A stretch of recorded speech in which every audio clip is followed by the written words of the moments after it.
뭐 민간 분양가 상한제와 부동산 투자의 어떤 연관성에 대해서 설명을 한번 해보려고 합니다. 우선은 그 지금 7월부터 김현미 장관님께서 민간 분양가를 좀 제한을 둬야 된다 라고 이제 막 얘기를 하시고, 실제로 뉴스에도 뭐 당정청이 모두 합의된 사항이고 이제 뭐 거의 뭐 할 것 같다 라고 얘기가 막 돌죠. 그래서 실제 현장이나 어떤 시장에서도 야, 할 것 같다 하는데 언제 할까? 그리고 어떤 단지까지, 어떤 단계에 진행된 그런 단지까지 적용을 시킬까? 이거를 가지고 지금 막 약간 의견이 분분한 상황입니다. 안 한다가 아니고 할 건데 언제 할까? 요게 지금 포인트죠. 그래서 많은 분들이 좀 걱정을 하고 있는 것 같아요. 기사도 많이 쏟아지고 있고. 그래서 제가 오늘 뭐 분양가 상한제가 무엇이다 뭐 이런 거에 대해서 뭐 세부 내용을 설명할 마음은 없고, 분양가 상한제가 적용되면 어떻게 시장이 좀 변화될 것 같은지 그냥 저의 생각을 말해 보려고 합니다. 당연히 제 생각이 정답은 아니겠죠. 그냥 예측, 예감 정도라고 생각을 하시면 될 것 같아요.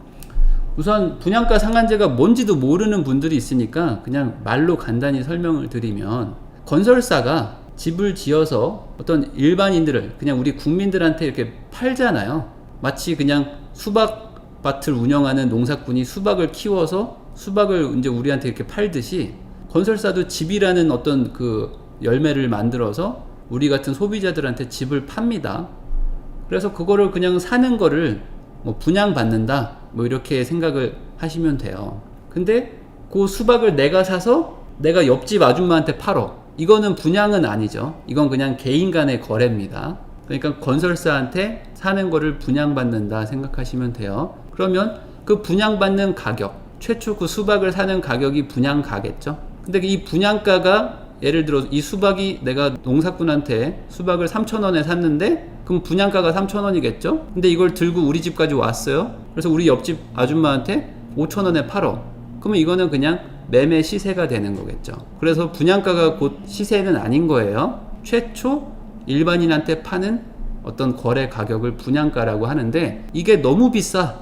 그래서 이걸 좀 상한선을 둬야 되겠어 라는 게 분양가 상한제라고 생각하시면 돼요. 그런데 이게 민간 분양가 상한제입니다. 그 말은 뭐겠어요? 어떤 그런 공기업이나 국가가 제공하는 집, 그런 집들은 분양가 상한제를 하고 있는데, 민간인들, 일반 건설사들, 일반 뭐 땅 주인들하고 어떤 뭐 계약을 해서 집을 지어서 파는 이런 민간인들이 파는 가격까지 국가가 통제할 수는 없다 라고 해서 이걸 안 하고 있었는데, 이것까지 이번에 하자 이거예요. 이것까지. 우리나라는 수박은 무조건 3,000원이야. 그 이상에 절대 팔지 마. 뭐 이런 개념이라고 생각하면 이해가 쉬우실 거예요. 지금까지는 3,000원에 팔든 5,000원에 팔든 니네들 마음대로 팔어. 시황에 따라서 파는 거지 라는 건데, 이제는 아니다. 야, 수박 너무 비싸. 야, 무조건 7,000원 이하로 팔어. 이렇게 간다 라는 거예요. 쉽게 얘기하면. 자, 그런데 그럼 궁금한 게 하나 있으실 거예요. 그러면 지금까지는 그러면 마음대로 분양가를 정했던 건가요? 라는 궁금함이 있죠. 근데 그런 건 아닙니다. 분양가 상한제는 지금도 하고 있습니다. 어떻게 하느냐? 주택도시보증공사라고 해서 HUG, 뭐 허그라고 하는데, 거기가 내가 보증 쓸게. 야, 내가 보증 쓸 테니까 이거 분양해. 사고 터지면 내가 책임질게 하는 그런 공공기관이 있어요, 우리나라에. 그래서 걔네들이 요거를 보증을 서주는 조건으로 선분양을 할 수 있는데, 얘네가 보증을 서줄까 말까로 나는 요런 조건으로 네가 할 거면 내가 보증 서줄게, 요렇게 해서 사실상 분양가 상한제를 하고 있었습니다. 그 기준이 뭐였냐면은, 요번에 뭐 바뀌었는데, 만약에 네가 분양할 거 오케이야. 근데 네 분양하는 그 사업단지 옆에 혹시 1년 이내에 분양한 그런 아파트 단지가 있다면은 그 분양한 단지 분양가 이하로만 분양해야 돼 라는 기준이 있었어요. 이해되세요?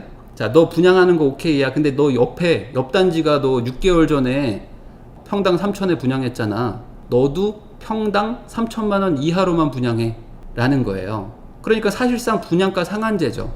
싫어? 싫으면 나 보증 안 서줘. 그럼 너 분양 못해. 이겁니다. 이해되시죠? 그 다음에 두 번째 조건이 있어요. 1년 안에 분양한 데는 없어요. 한 1년 넘은 애들이 있어요. 한 2년 전에 분양한 애들은 있어요. 그러면 걔네들보다 105%까지만 분양가를 높일 수가 있어. 야, 너 2년 전에 저 옆에 단지가 3천에 분양했잖아. 그러면 너는 105%, 3,150만 원까지만 받을 수 있어. 그 이상 분양하고 싶어? 그럼 너 보증 안 서줘. 그럼 너 분양 못 할걸? 이렇게 하는 거예요. 그리고 주변에 아예 분양한 사업장이 없어. 그런 데는 별로 없겠지만 주변에 분양한 사업장이 아예 없다면 이 동네 평균 매매가의 이하로만 분양할 수 있다. 주변에 아예 분양한 데가 없어요. 그러면은 막 5년, 10년 막 이렇게 된 애들만 있잖아요. 오래된 아파트겠죠? 그럼 걔네들의 평균 매매가보다 싸게 팔으라는 거예요. 나는 새 아파트인데 오래된 애들 가격만 받으라는 거예요. 그러면은 이게 분양가 상한제나 마찬가지죠. 그러면 우리가 이제 시행사, 이 사업을 하는 그냥 쉽게 건설사라고 생각할게요. 건설사나 아니면 조합원이라고 얘기할게요. 정확한 표현은 아니지만 그냥 그 사업을 하는 사람들이라고 치자고요. 그러면 너무 조금 약간 빡빡하지 않나요? 옆집보다 우리 집이 더 좋은데? 아니 2년 전에 분양한 쟤보다 우리 집이 더 좋은데? 근데 왜 이렇게 5%밖에 차이가 안 나게 분양하라고 그러면 이거 되나? 막 이런 느낌. 그리고 서울은 지금 집값이 갑자기 급등했죠. 서울 집값이 급등했는데 1년 전에 분양한 집도 지금 많이 올라갔잖아요. 그런데 옛날 분양가로 분양하라는 거예요. 야, 옆에 6개월 전에 분양한 애 있잖아. 걔 이하로 팔아야지. 아니 근데 그 6개월 사이에 3억이 올랐는데요? 이런 느낌. 그러니까 약간 억울한 사람들이 생기겠죠. 그러니까 기존 그 주인들이 너무 억울하다 보니까 요즘에 후분양 이런 얘기가 나오잖아요. 어떤 단지들은 후분양을 한다. 상하 아파트 재건축하는 그런 레미안이 이번에 후분양을 결정했다. 이렇게 뉴스가 올라오는 게 이거예요. 이 주택도시보증공사 보증을 안 받겠다. 나는 그냥 나 짜증나서 안 되겠다. 저 집보다 우리 집이 훨씬 좋은 집이고 이 시세가 상승이 얼마인데 어떻게 그 가격에 분양합니까? 난 그 가격은 분양 못해. 우리가 차라리 은행 이자 부담합시다 라고 조합원들이 합의를 하겠다는 거야.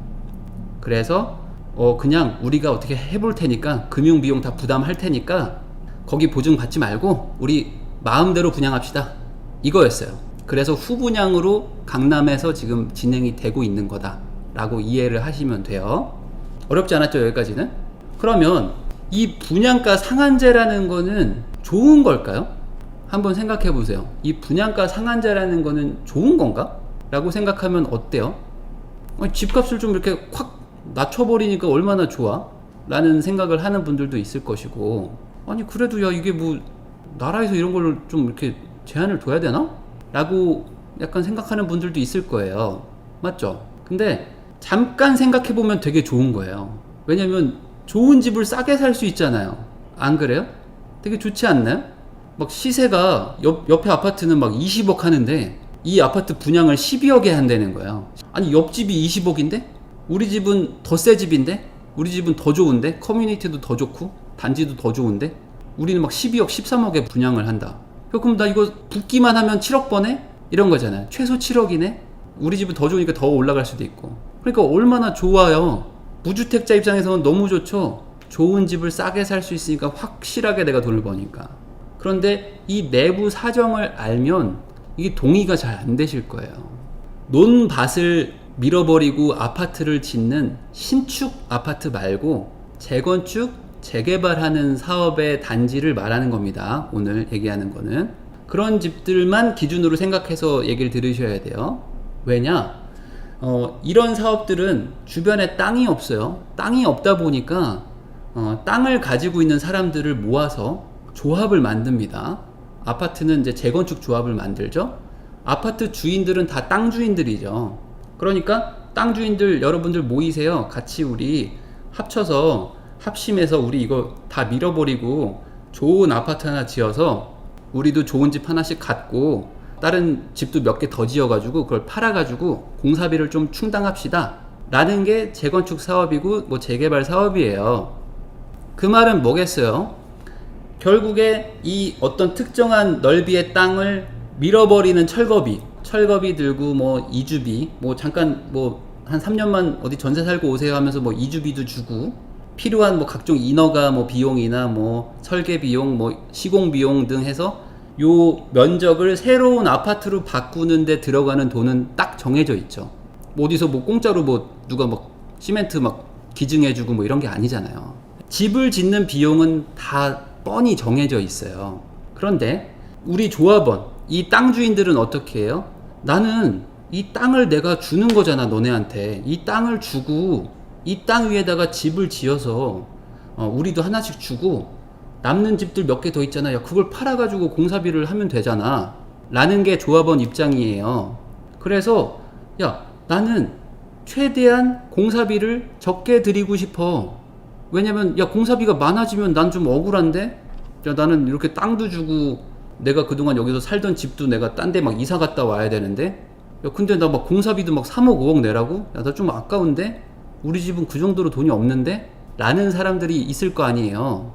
그러니까 이 땅 주인들 입장에서는 가능한 한 공사비를 적게 내고 싶어. 이거를 분담금이라고 합니다. 시공 분담금이라고 해요. 분담금. 너도 이만큼 분담하라 이거예요. 그러면 내가 조합원이면 당연히 이 분담금을 적게 내고 싶지 않을까요? 이게 나쁜 건가요? 이게 나쁜 거예요? 아니, 내 땅 부셔가지고 내 땅을 다른 사람한테 집을 팔아서 공사비 좀 충당하겠다는데 가능하면 돈 좀 적게 내면 안 되나? 라는 게 나쁜 건 아니죠. 그런데 총 공사비는 정해져 있다고 그랬죠. 그러면 누군가는 돈을 내야 돼요. 그러면 그 누군가가 누가 될 것이냐 이겁니다. 그래서 가능한 한 조합원이나 시행사나 시공사, 이 건설사들은 땅 주인들이 돈을 적게 내게 해주고 싶어요. 왜냐면 땅 주인들이 돈을 많이 내게 되면 이 사업을 안 할 거니까. 아니, 지주들이 하기 싫다 그러면 이 사업은 못 해요. 그러니까 지주들에게 최대한 혜택을 줘야 돼요. 그래서 기존의 지주들, 아파트 주인들한테 좋은 동도 주고 좋은 층도 주고 다 좋게 줍니다. 그리고 일반 분양은 다 저층이나 아니면 약간 뒷동이나 이런 걸 줘요. 안 그러면 이 사람들이 안 하려고 하니까. 아니, 땅 주인이 갑이지 시행사가 갑이에요? 근데 총 공사비는 정해져 있어. 그러면 누가 내야 돼? 누가 내야 돼가 있잖아요. 그럼 시공사가 내냐? 절대 안 내죠. 누가 내야 되지? 그러면 새롭게 생긴 새 집 있잖아. 새롭게 생긴 새 집. 야, 그러면 그 집을 최대한 비싸게 팔면 되는 거 아닙니까? 그러면 새로 들어오는 사람들은 이 가격이 적당하면 살 것이고 비싸면 안 사겠지 뭐. 라는 게 이 재건축 사업의 프로세스예요. 자, 그런데 그 새로 들어오는 분양받는 사람들의 분양가를 제한하겠다는 겁니다. 그게 민간 분양가 상한제의 요지예요. 그러면 이 분양가를 낮춰주겠죠, 당연히. 이 분양가가 낮춰지는 게 이 상한제의 목표겠죠. 기존에 받고 싶어 하던 그 분양가만큼 다 받게 해주면 이게 규제가 아니잖아요. 그러니까 기존에 내가 뭐 평당 3,000 받고 싶었던 단지들이 2,500, 2,000을 받게 강제로 누르는 게 이 상한제의 의도겠죠. 그러면 총 공사비는 정해져 있다고 그랬죠. 그러면 누가 손해보는 거죠? 누가 그 상한제 금액만큼 손해를 보는 거죠? 기존 조합원들이 손해를 보겠죠. 당연히. 아니, 자기는 내 땅 주고 건물 바꾸자고 하는 사람들이 그 돈을 십시일반 부담하는 거예요. 당연하겠죠. 총 공사비 정해져 있는데. 그러면 분양받아서 들어오는 사람들을 위해서 기존의 땅 주인들이 손해를 보라. 이게 이 지금 민간 상한가 규제의 핵심입니다. 결론만 말하면. 자, 그런데 그럼 이 조합원들이 손해를 보려고 할까요? 이 조합원들이 손해를 보려고 할까? 안 하죠. 안 하죠. 누가 그런 짓을 합니까? 내 땅 주고 내가 손해 보라고? 난 안 하지. 라고 하면 어떻게 하죠? 두 가지 선택을 해요. 두 가지 선택. 뭐냐? 첫 번째, 야, 하지 마. 야, 안 해. 안 하고 그냥 야, 버텨. 끝까지 가자. 야, 한 10년 있다 가자. 이렇게 버티려고 하겠죠? 너무 이해는 잘 되시죠? 여기까지 어렵지 않죠? 두 번째, 뭘 하죠? 시공비를 줄입시다. 집을 좀 대충 짓자. 대충 지을 수밖에 없겠죠? 인테리어 조금 싸구려로 가고 조금 구조 좀 잘 빼가지고 탄가를 좀 더 뭐 어떻게 넣는다든지 아니면 뭐 평형을 좀 더 작게 한다든지 어떻게든 더 공사비를 줄이려고 해요. 왜냐면 총 공사비를 줄이는 수밖에 없으니까. 총 공사비를 줄여서 사업을 하든지 아니면 야 하지마 이렇게 가는 게 분양가 상한제의 결론이 되겠죠. 자, 그러면 로또 분양 하잖아요. 로또라는 건 누가 돈을 번다는 얘기인데, 그러면 기존의 조합원이 로또를 맞아요? 아니면은 새로 분양받는 사람이 로또를 맞아요? 아니, 기사를 맨날 로또 분양이라고 쓰니까. 그러면 새로 분양받는 사람들이 로또를 맞는 거죠. 그리고 그 분양은 대부분 뭐 가점제나 추첨제겠지만 대부분 가점제고 무주택자한테 뭐 주겠죠. 그러면은 그 사람은 무주택자라는 이유로 몇 억을 벌어도 되는 건가요? 지금 제가 말한 이 시스템 상에서. 여기서 오해하시면 안 돼요. 분양가라는 거는 시세는 아니에요. 그래서 분양 이후에도 시세가 떨어질 수도 있고 분양 이후에 시세가 올라갈 수도 있습니다. 맞죠? 그냥 최초 거래 가격일 뿐이에요. 그런데 이 무주택자라는 이유만으로 최초의 확정 수익을 주고 시작하는 거잖아요. 이해되세요? 옆집이 20억인데 우리 집은 13억, 14억의 분양을 무조건 하라는 거예요. 그리고 그 차액만큼은 조합원들이 부담하라. 싫으면 시공비를 깎든지 라고 하는 거다. 그러면 핵심은 뭐죠? 문제가 있는 거죠. 목적과 규제가 따로 노는 거예요. 목적과 규제가 따로 놀아. 이 분양가 상한제를 하려고 하는 이유가 뭐예요? 집값을 안정시키겠다는 거예요. 집값 안정을 시키자가 목적이겠죠? 정부는? 근데 과도하게 올라가는 시세를 잡겠대. 그런 목적으로 이거를 하겠다는 거죠. 근데 분양가는 시세가 아니거든요. 분양가는 시세랑 아무 상관이 없어요. 분양하고도 떨어지고 분양하고도 올라가니까. 근데 그냥 이거 자체를 규제함으로써 누군가는 돈을 벌게 만들어주는데 그 돈 버는 사람은 아마 무주택자일 것이고, 그리고 그만큼 손해를 보는 사람들은 기존의 땅 주인들, 아파트 주인들인 지주들이 손해를 보게 되겠죠. 그러니까 대부분 부자거나 다주택자거나 유주택자겠죠. 그리고 유주택자가 손해를 봐서 무주택자한테 로또 분양을 하게 해주는 거죠. 그런데 잘 생각해 보세요. 내가 그 집을 가진 투자자거나 실거주자라면 이게 너무나 속상한 일입니다. 맞죠?